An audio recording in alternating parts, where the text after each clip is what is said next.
Brooklyn Independent Television. Sometimes after you've eaten a really great meal at a restaurant, but have absolutely no room left for dessert, your check will arrive with just a small piece of high-quality chocolate as a thank you. And that's a perfect way to end things. So to end the show, here's Sector B's Caroline Shin with our piece of chocolate.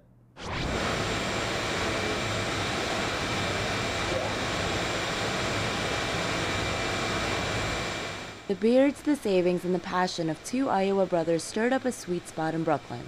That's right, we're talking about Mast Brothers Chocolate Company. My name is Michael Mast, and I'm a co-owner and founder of Mast Brothers Chocolate. I'm Rick Mast, also that. With meticulous artisanal attention poured into every step of the process from bean to bar, they've really raised the gold bar in chocolate. You know, it's the Mast Brothers way. You know, it's about as uncompromising of a business as you possibly could imagine. What started as a series of chocolate experiments in a small Brooklyn apartment in 2007 has since grown into an 18-person company with about 150 buyers, including Whole Foods, the lavish award-winning Per Se in Manhattan, and even the world-renowned Fat Duck of London.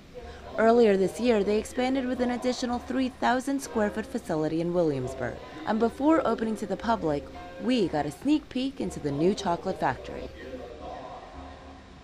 So we actually got started just making chocolate from scratch in our apartment as a hobby while we still had our day jobs for many years. We didn't have much money to start the company, so we just were scrappy. Probably started with probably $25,000 or so of savings and credit cards. This was started in 2007. It really got going in 2008, and that's right when, you know, you couldn't get any bank loans. People were cutting back on things, you know, all that kind of stuff. And they even weathered the recession. But that's because the Mast Brothers found that there's something quirky about chocolate. I mean, at the end of the day, we're roughly a $7 chocolate bar. So we're sort of one of those, what I would categorize as an affordable luxury, you know? It's like after you've had a really, really great beer, or really, really great wine, or really great cheese, you can't all of a sudden start eating Kraft singles, you know what I mean? So. And at the same time, consumer taste in chocolate were trending towards the dark side. Specifically, high cocoa content, premium dark chocolate.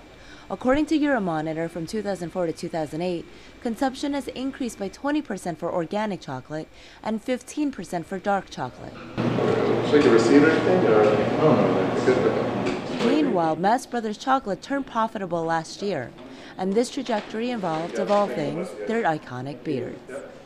When it was even just a hobby and we were selling them at weekend markets and stuff like that, selling our chocolate bars at weekend markets, we thought it'd be a fun game to play like a lot of people do, a lot of guys probably do. So we decided, I can't remember how many it was, whether it was 100 or 1,000 chocolate bars, that we weren't going to shave until we did that. And that took a while. It took a while. Part of their branding is also built into their premium wrapping paper designed in-house. Their famous sailing expedition, bringing 20 tons of cocoa from the Dominican Republic, caused quite the media splash. And their next trip is to one of their farms in Belize, and it's open to the public. But whether the chocolate arrives at the factory by mast or by wing, it all funnels into the special Mast Brothers technique. Ready? Yep, go.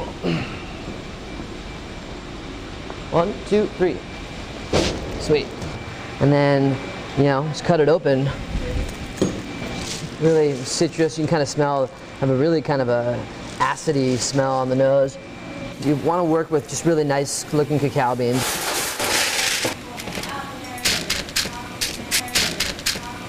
And what's happening with that is you're kind of breaking down the cell structure a little bit, so when you get to the winnowing process, the separation of the husk and the nib, it's easier. So what's happening here in this machine is the beans are falling into there and being cracked, and then as they are cracked, they fall into this chamber here. This is a grinding room. It's a little bit loud. It was started this morning. You can see it's at a different stage than that. Tempering session happening.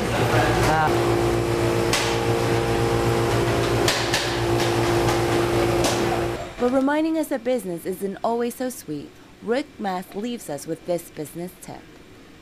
We end up paying, you know, 3 to 5 times your sort of commodity level price for cocoa beans. So already your raw ingredients are extraordinarily more expensive, which, hey, this is not about money for us at the end of the day. This is about making a great company and making great chocolate. Anybody who goes into business just to make money is going to fail for sure. That's just I guarantee that's going to happen. You have to have something else. Money is a necessary means to sustain your business, but it's not. It can never be your reason of business.